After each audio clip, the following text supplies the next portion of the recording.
tayo ngayon ng pakbit. Ayan, nasaman ako ng bawang.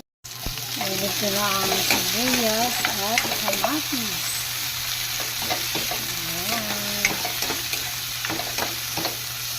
Itong gulay, gumagamit ako ng Knorr Cube sipon.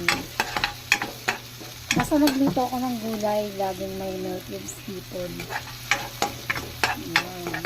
Wala kasi yung baboy, ayoko ng baboy. Tapos, naglalagay ako ng konting bagoong for the pakbet. Lalagay ko na ang kalabasa.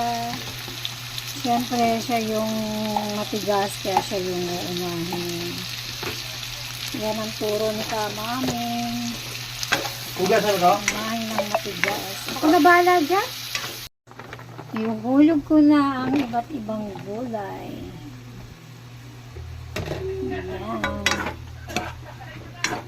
Saglit lang na maluto ito kasi ayoko naman ng lutong-luto. Ayan. Nalagyan ko na rin ng konting sabaw. Nalagyan ko na ng konting tubig lang. Ayan, ganyan lang ka konti. Tapos, taktakpan. Ayan, nilagay ko na yung malunggay. Okay, masarap spaghetti. Yes. Gusto ko pag nagluluto ako ng pakbet may malunggay. Give me more spaghetti, ha? Wow, malapit na. Yan yung hinimay ni Ramos na malunggay. Kailangan ko ng konting asin kasi may bagoong na siya. At konting asukal. Ayan.